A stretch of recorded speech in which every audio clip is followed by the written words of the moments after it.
زمین کو تخلیق کر دیا گیا، زمین کو بچھونا بنا دیا گیا، زمین پر زندگی کے لیے جو کچھ ضروری تھا مہیا کر دیا گیا، کیونکہ حضرت انسان کو ایک لمبے عرصے کے لیے اس زمین پر رہنا تھا، اس لیے آدم علیہ السلام سے لے کر قیامت تک انسانوں کے لیے سامان مہیا کر دیا گیا۔ اللہ سبحانہ تعالیٰ نے جیسے ہی چاہا کہ میں پہچانا جاؤں، خالق کے ارادے میں جو کچھ تھا قاعدوں، ضابطوں، فارمولوں اور شکل و صورت کے ساتھ عالم وجود میں آ گیا۔ عالم وجود کا نام کائنات ہے۔ ابلیس فرشتوں کا سردار تھا اور جنت کے باغوں کی دیکھ بھال کرتا تھا، اسے دنیا اور آسمان دونوں کی بادشاہی مل گئی تھی۔ ابن جریر رضی اللہ تعالیٰ عنہ سے روایت ہے اور ابن عباس رضی اللہ تعالیٰ عنہ سے روایت ہے، فرشتوں کا ایک قبیلہ جنات سے تعلق رکھتا تھا، ابلیس بھی ان میں سے ایک تھا۔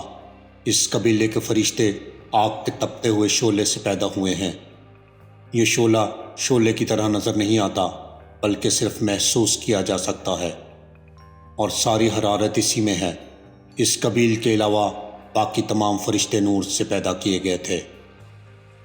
ابلیس کا نام حارث تھا، دوسری روایت میں عزازیل بھی آیا ہے، اور وہ جنت کے محافظوں میں سے تھا۔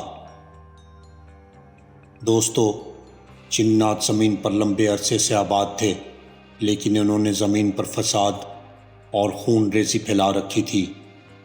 ایک دوسرے کو مارنا اور خون بہانا عام تھا، کیونکہ جنات فطری طور پر سرکش مخلوق ہے، اور اسی سرکشی کی وجہ سے وہ زمین پر فساد پھیلانے سے باز نہ آئے۔ چنانچہ جب انہوں نے زمین پر فساد پھیلانا بند نہ کیا تو اللہ تعالیٰ نے ابلیس کو فرشتوں کے گروہ کے ساتھ ان کے فتنے کو ختم کرنے کے لیے بھیجا۔ یہ وہی گروہ تھا جسے جن کہتے ہیں۔ ابلیس اور فرشتوں کے وہ لشکر ان سے لڑے اور انہیں ویران جزیروں اور دور دراز کے پہاڑوں تک دھکیل دیا۔ اس کارنامے نے ابلیس میں فخر پیدا کر دیا۔ اللہ کو اس کے غرور کا علم تھا، لیکن فرشتوں کو اس کا علم نہ تھا۔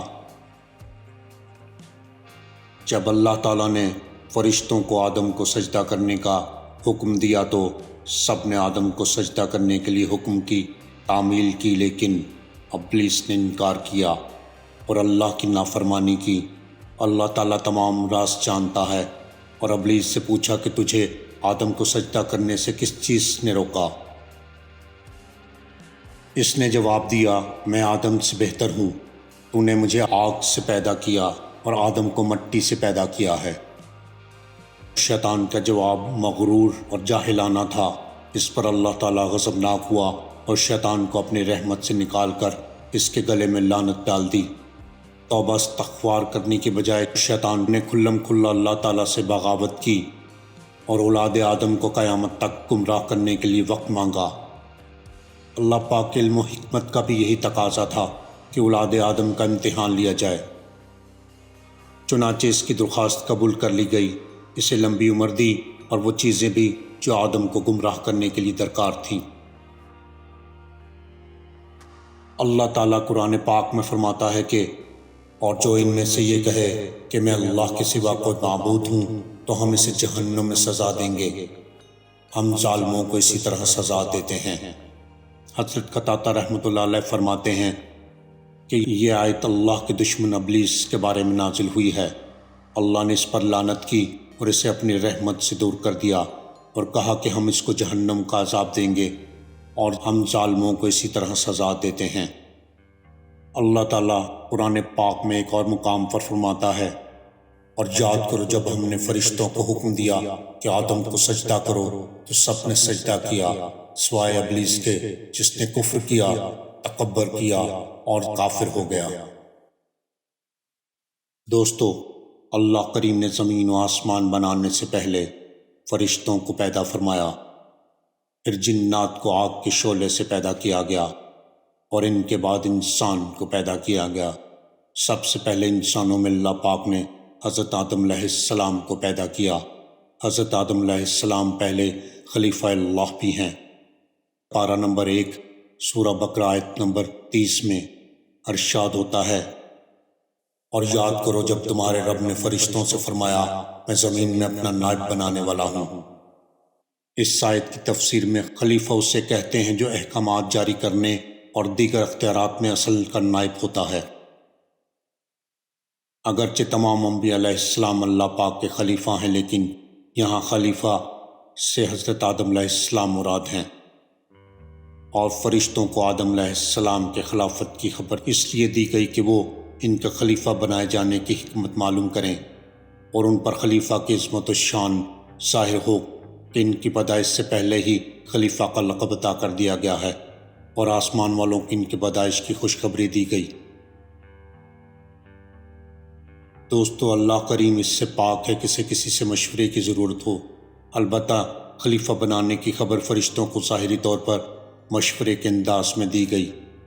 اللہ پاک نے آخری نبی محمد صلی اللہ علیہ وآلہ وسلم کو بھی اپنے اصحاب سے مشورہ کرنے کا کہا۔ ارشاد ہوتا ہے کہ بے شک اللہ پاک کو فرشتوں اور حضور صلی اللہ علیہ وآلہ وسلم کو اپنے اصحاب سے مشورہ کرنے کی حاجت نہیں ہے، لیکن مشورہ کرنے کا فرمان تعلیم امت کے لیے ہے تاکہ امت بھی اس سنت پر عمل کرے۔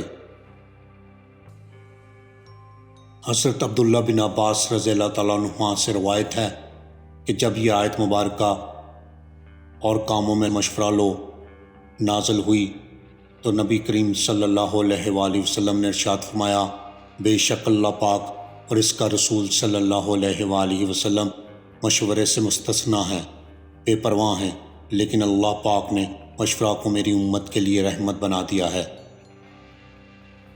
مشورے کے بارے میں 3 فرامین مصطفیٰ یہ ہیں: جو شخص کسی کام کا ارادہ کرے اور اس میں کسی مسلمان شخص سے مشورہ کرے، اللہ پاک اسے درست کام کرنے کی ہدایت دیتا ہے۔ جس نے مشورہ کیا وہ نادم یعنی شرمندہ نہیں ہوگا۔ جو بندہ مشورہ لے وہ کبھی بدبخت نہیں ہوتا، اور جو بندہ خود رائے اور دوسروں کے مشوروں سے مستثنیٰ یعنی بے پرواہ ہو وہ کبھی نیک بخت نہیں ہوتا۔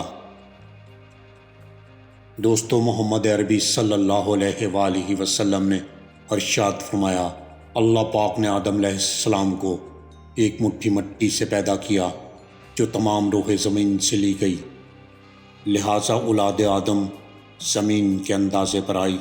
ان میں سے سرخ سفید اور کالے اور درمیانے اور نرم و سخت، پلیت و پاک ہیں۔ بعض حضرات نے فرمایا کہ حضرت آدم علیہ السلام کی مٹی میں 60 قسم کے رنگ شامل تھے، وہ تمام آپ کی اولاد میں پائے جاتے ہیں۔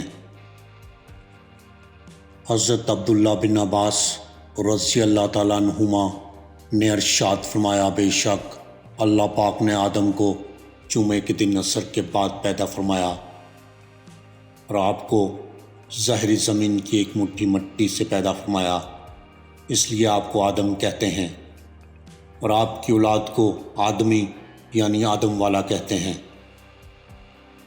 دوستو، حضرت آدم علیہ السلام چونکہ تمام انسانوں کے والد ہیں، اس لیے آپ کی ایک کنیت ابو البشر یعنی تمام انسانوں کے والد ہیں۔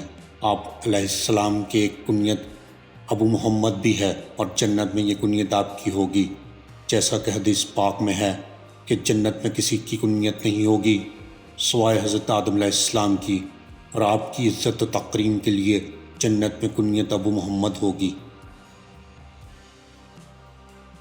دوستو، ایک روایت میں ہے کہ جب اللہ پاک نے حضرت آدم علیہ السلام کو پیدا فرمانے کا ارادہ کیا تو زمین سے فرمایا، میں تجھ سے ایک مخلوق پیدا فرمانے لگا ہوں، تو جس نے میری فرما برداری کی اسے میں جنت میں داخل کروں گا، اور جس نے میری نافرمانی کی اسے میں جہنم میں ڈال دوں گا۔